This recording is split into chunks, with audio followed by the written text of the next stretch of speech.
भूल भुलैया हवेली का रहस्य। गांव के किनारे एक पुरानी और सुनसान हवेली खड़ी थी, जिसे लोग भूल भुलैया हवेली कहते थे। कहते हैं कि वहां जो भी गया कभी लौटकर नहीं आया। हवेली की दीवारों पर जमी धूल और फर्श पर बिछी पत्तियां गवाही देती थीं कि वहां बरसों से कोई नहीं गया। मगर हर अमावस्या की रात उसमें से धीमे धीमे किसी के चीखने की आवाजें आती थी। अभिशप्त दरवाजा। राजन एक यूट्यूबर था जिसे डरावनी जगहों पर जाने और उनके पीछे के रहस्यों को उजागर करने का जुनून था। जब उसने इस हवेली के बारे में सुना तो उसने तय कर लिया कि वह वहां जाकर एक वीडियो बनाएगा। उसकी टीम में उसके दोस्त विशाल, सौरभ और उसकी गर्लफ्रेंड नेहा थी। चारों अपने कैमरे और टॉर्च लेकर हवेली में घुसने के लिए गांव से रवाना हुए।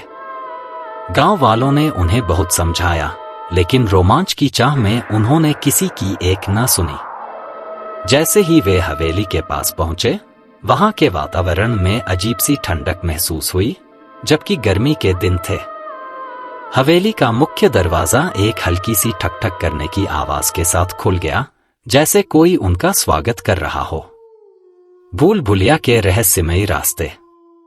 अंदर घुसते ही उन्हें महसूस हुआ कि हवेली का नक्शा वैसा नहीं था जैसा बाहर से दिखता था। दीवारों पर पुराने जमाने की तस्वीरें टंगी थीं, जिनके चेहरे अंधेरे में और ज्यादा डरावने लग रहे थे।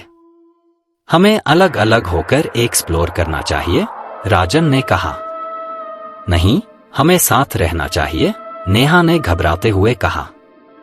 लेकिन रोमांच के चक्कर में उन्होंने उसे नजरअंदाज कर दिया और अलग अलग दिशाओं में जाने लगे। पहला शिकार। विशाल सीढ़ियों से नीचे तहखाने की ओर गया। वह वहां पहुंचकर रिकॉर्डिंग करने लगा।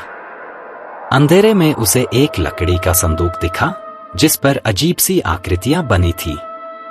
जैसे ही उसने उसे खोला, एक कटी हुई खोपड़ी अंदर पड़ी मिली। तभी पीछे से किसी ने उसका नाम धीरे से पुकारा, विशाल।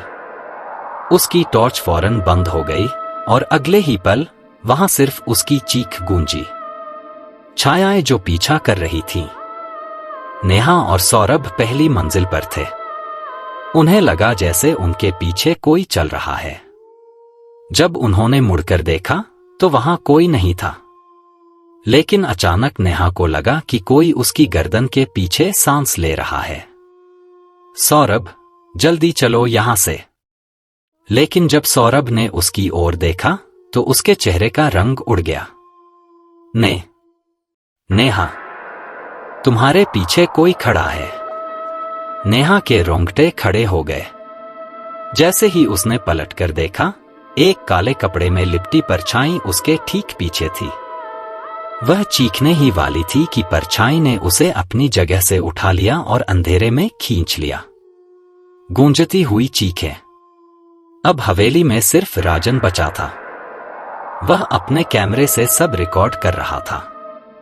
जब उसने फुटेज चेक किया तो उसमें विशाल, सौरभ और नेहा तीनों का चेहरा दिखा, लेकिन उनकी आंखें गड्ढों में बदल चुकी थीं और वे राजन को ही घूर रहे थे। राजन ने भागने की कोशिश की, लेकिन हवेली की दीवारें अचानक बदल गईं। जो दरवाजा पीछे था अब सामने आ गया। गलियारे अंतहीन लग रहे थे। उसे एक दरवाजे के पीछे से किसी के सुबकने की आवाज आई। जब उसने दरवाजा खोला तो एक लड़की जमीन पर बैठी थी, सफेद कपड़ों में, लंबे बालों में छुपा चेहरा। कौन हो तुम? राजन ने कांपती आवाज में पूछा। लड़की ने धीरे से अपना चेहरा उठाया। उसकी आंखें खून से भरी हुई थीं और उसकी मुस्कान इतनी डरावनी थी कि राजन का खून जम गया। तुम भी अब हमारे साथ रहोगे? उसने कहा। राजन ने वहां से भागने की कोशिश की, लेकिन उसके पैर जमीन से चिपक गए थे। दीवारों से खून टपकने लगा। छत से सड़ेगले हाथ नीचे गिरने लगे। उसकी चीख हवेली में गूंज उठी। वीडियो जो सबूत बना।